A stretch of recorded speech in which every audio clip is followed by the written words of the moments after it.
دوستو آج ہم بات کرنے جا رہے ہیں ایک ایسی امریکی مصنف کی جس نے اپنے مزاحیہ تحریروں سے دنیا کو متاثر کیا لیکن اپنی مالی مشکلات میں ڈوبتا چلا گیا۔ جی ہاں، میں بات کر رہا ہوں مارک ٹوین کی۔ اس کا اصل نام سیموئل لانگ ہارن کلیمنز تھا۔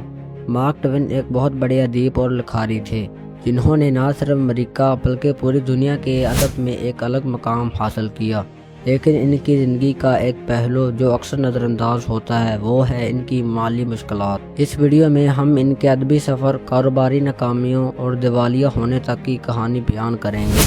تو آئیے شروع کرتے ہیں۔ مارک ٹوین کا اصل نام سیموئل لانگ ہارن کلیمنز تھا اور وہ 30 نومبر 1835 کو فلوریڈا مسوری میں پیدا ہوئے۔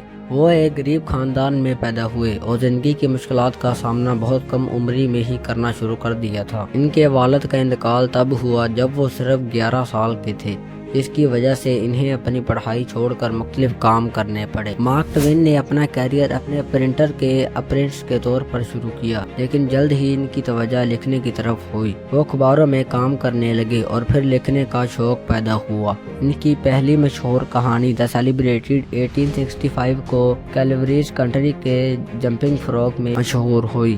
یہ کہانی ان کے لیے کامیابی کا دروازہ کھولنے والی ثابت ہوئی۔ مارک ٹوین نے بہت سی مشہور کتابیں لکھی، لیکن ان کی سب سے مشہور 2 کتابیں، جن کا نام دی ایڈونچر آف ٹام سویر اور دی ایڈونچر آف ہکل بیری فن تھی۔ یہ دونوں کتابیں بچوں اور بڑوں دونوں میں بے حد مقبول ہوئیں۔ ٹوین کی یہ کتابیں صرف دلچسپ کہانیاں ہی نہیں تھیں، بلکہ ان میں امریکی سماج، غلامی اور انسانی حقوق جیسے اہم موضوعات پر بھی روشنی ڈالی گئی تھی۔ ٹوین کی تحریروں میں ان کا منفرد انداز، مزاح اور حقیقت پسندی بھی نظر آتی تھی۔ ان کی کتاب دی ایڈونچر آف ہکل بیری فن کو امریکی ادب کی ایک شاہکار کتاب مانا جاتا ہے۔ اس میں انہوں نے غلامی اور نسلی تفریق جیسے سنگین موضوعات کو بہت عمدگی سے پیش کیا ہے۔ اب بات کرتے ہیں مارک ٹوین کی زندگی کے اس پہلو کی جس کا زیادہ لوگوں کو علم نہیں، یعنی ان کی مالی مشکلات کی۔ مارک ٹوین ایک کامیاب مصنف تو تھے، لیکن جب انہوں نے اپنے پیسے کو نئے کاروباروں اور ٹیکنالوجیز میں لگانا شروع کیا تو ان کی مشکلات کا آغاز ہوا۔ ان کا سب سے بڑا اور بدقسمتی سے ناکام تجربہ تھا پیج ٹائپ سیٹنگ مشین میں سرمایہ کاری۔ یہ مشین چھپائی کے عمل کو آسان اور تیز بنانے کے لیے بنائی جا رہی تھی۔ ٹوین کو یقین تھا کہ یہ مشین چھپائی کی دنیا میں انقلاب لائے گی اور وہ اس سے بہت زیادہ منافع کمائیں گے، لیکن بدقسمتی سے یہ مشین کبھی صحیح طرح کام ہی نہیں کر سکی اور مارک ٹوین کا بہت زیادہ پیسہ اس میں ڈوب گیا۔ یہ مشین انتہائی پیچیدہ تھی اور اس کے مکمل تیار ہونے تک مارکیٹ میں سستی اور بہتر مشینیں آ چکی تھیں۔ نتیجہ یہ نکلا کہ ٹوین نے اس مشین پر لاکھوں ڈالر خرچ کیے، لیکن انہیں کچھ حاصل نہیں ہوا۔ اس ناکامی نے ان کی مالی حالت کو شدید متاثر کیا۔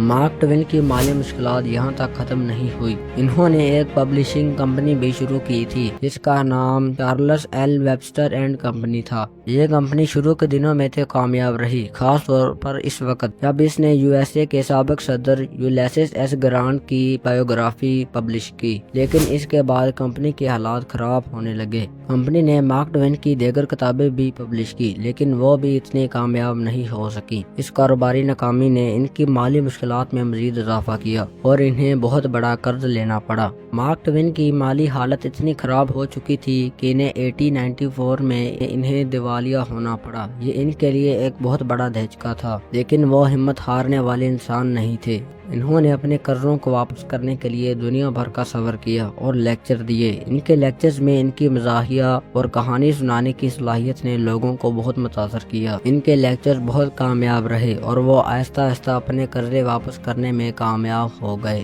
لیکن اس ساری جدوجہد نے ان کی صحت اور ذہنی حالت پر بھی برا اثر ڈالا۔